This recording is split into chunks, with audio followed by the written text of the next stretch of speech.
Kang punten bade naros upami ngucapkeun assalamualaikum ka sanes mahram teras diwaler waalaikumsalam ku sanes mahram teh kumaha hukumna? Jawabanana tatkala aya awewe deungeun-deungeun goer mahram uluk salam ka lalaki sejen atawa sabalikna lalaki sejen uluk salam ka awewe deungeun-deungeun. Tah lamun mah awewe deungeun-deungeunna eta geulis ngora keneh teu sunah ngucapkeun salam ka eta awewe. Sabalikna eta awewe teu sunah uluk salam ka lalaki. Jeung deui eta salamna ogenan teu kudu dijawab. Lamun salamna dijawab hukumna makruh. Sakumaha keterangan dina kitab Al-Adhkar An-Nawawiyah halaman 215 duikeun ka halaman 216. Didinya yang ibarah qala ngucap saha ashabuna ulama urang sadayana di kalangan mazhab Imam Asy-Syafi'i ngucap kana lapad wal mar'atu ma'al mar'ati karrajuli ma'ar rajuli wal mar'atu jeung ari awewe ma'al mar'ati sartana awewe deui eta karrajuli sapertoskeun lalaki ma'ar rajuli sartana lalaki deui. Awewe uluk salam ka awewe deui eta teh sami jiga uluk salamna lalaki ka lalaki deui dina pada sunnah ngamimitian salamna oge anu disalamanana wajib ngajawab eta salam. Wa ammal mar'atu ma'ar rajuli anapon ari awewe sartana lalaki aya awewe uluk salam ka lalaki atawa lalaki uluk salam ka awewe kumaha eta hukumna? Faqala mangka ngucap saha al imamu Imam Abu Sa'din al-Mutawalli. Saur Imam Abu Sa'din al-Mutawalli mah ingkanat lamun mah bukti ieu si mar'ah teh eta zaujatahu pamajikan ieu si rajul au jariyatahu atawa abid awena ieu si rajul au mahroman atawa mahramna min maharimihi ti pirang-pirang mahramna ieu si rajul fahiya mangka ari ieu si mar'ah ma'ahu sartana ieu si rajul eta karrajuli sapertoskeun lalaki ma'ar rajuli sartana lalaki deui. Jadi lamun mah kabuktian ieu si mar'ah ieu si awewe anu uluk salam atawa anu diuluk salaman teh eta teh pamajikanana atawa abid awewena atawa mahramna ti pirang-pirang mahramna ieu lalaki.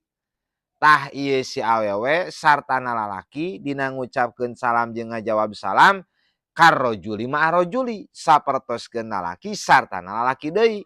Fayus sahabu mangka disunahkeun likuli wahidin pikeun saban-saban sahiji min humati ieu rajul jeung mar'ah disunahkeun naon ibtidaul akhari bis salam ngamimitian anu sejena kalawan uluk salam. Si awewe na sunah uluk salam ka lalakina atawa sabalikna lalakina sunah uluk salam ka eta awewe na. Wa yajibu minal akhari raddus salami alaihi jeung wajib tinu sejena ngajawab salam alaihi atas ieu kul wahid. Hartina awewe anu diuluk salaman wajib ngajawab salam nya kitu di lalaki anu diuluk salamanana wajib ngajawab salam. Salajengna kana inti pertarosan tadi wa ingkanat jeung lamun mah kabuktian ieu si mar'ah eta ajnabiyatan deungeun-deungeun hartina lain pamajikan, lain abid awewe, oge lain mahram.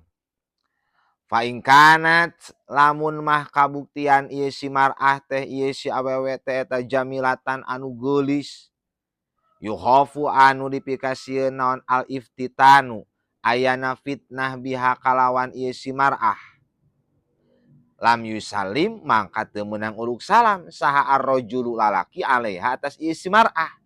Lamun mah kabuktian ieu si awewe anu ajnabiyah lain pamajikan lain abid awewe oge lain mahram si awewe eta teh geulis dipikasieun matak timbulna fitnah lamun urang uluk salam ka eta awewe atawa lamun urang ngajawab salam teh wayahna lam yusalim ar-rajulu alaiha si lalaki tong uluk salam ka eta awewe anu ajnabiyah anu goer mahram walau sallama lamun masih rajul uluk salam ka eta awewe lam yajuj laha raddu jawab, mangka eta si awewe teu meunang ngajawab eta uluk salam ti eta lalaki anu guer mahram teh walam tusallim hiya alaihi ibtidaan. Nya kitu deui si awewe anu ajnabiyah anu guer mahram eta teu meunang ngamimitian uluk salam ke eta lalaki anu guer mahram. Fa in salamat lamun mah eta si awewe uluk salam ka lalaki deungeun-deungeun, ka lalaki lain mahram, lain pamajikan, lam tastahiqo jawaban, mangka eta si awewe teu berhak mendapatkan jawaban salam. Fa in ajabaha kurihalahu, lamun masih lalaki eta ngajawab salam ti awewe deungeun-deungeun anu geulis anu matak timbul fitnah, kuriha mangka dimakruhkeun ieu salam lahu ka ieu si rajul. Wa in kanat lamun makabuktian ieu si mar'ah awewe deungeun-deungeun lain pamajikan lain mahram teh eta ajujan nini la yuftatanu biha anu mana moal dipitnahan ieu si rajul biha kalawan ieu ajuz. Lamun mah kabuktian awewe deungeun-deungeun teh adalah nini teu geulis-geulis acan sareuk-seuk ningalina ogenan uluk salam ka urang atau urang uluk salam ka eta nini anu deungeun-deungeun, jaja meunang naon antus salima yen ta uluk salam ieu si ajuj ala rajuli ka lalaki. Nini mah meunang uluk salam ka lalaki deungeun-deungeun. Wa ala rajuli jeung eta tetep wajib ka si lalaki raddus salami ari ngajawab salam alaiha atas ieu si ajuj lalaki anu disalamanana sok sanajan deungeun-deungeun wajib ngajawab salam eta nini. Wa idza kanat jeung di mana-mana bukti saha nisa'u pirang-pirang awewe anu deungeun-deungeun lain mahram eta jam'an jamaah alias lobaan awewena teh payusallimu mangka meunang uluk salam alaihinna atas ieu nisa saha rajul lalaki awewe deungeun-deungeun guer mahram tapi lobaan tah eta hiji lalaki meunang uluk salam ka eta awewe anu lobaan. Aw kana tawa bukti saha rijalu pirang-pirang lalaki eta jam'an golongan kasiron anu loba. Fasallamu mangka meunang uluk salam ieu si rijal alal mar'ati atas awewe al wahidati anu sahiji. Ayeuna mah lalakina lobaan awewena saurang, tah lalaki nu lobaan eta meunang uluk salam ka awewe anu saurang.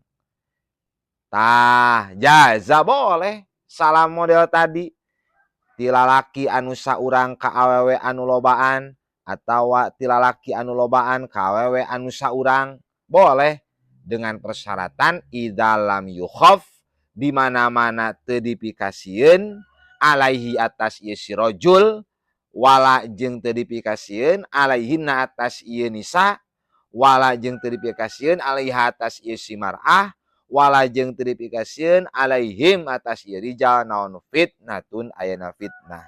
Lalaki anu saurang uluk salam ka awewe nu lobaan atawa lalaki anu lobaan uluk salam ka awewe anu saurang boleh-boleh saja asalkan di mana-mana aman salamet tina fitnah.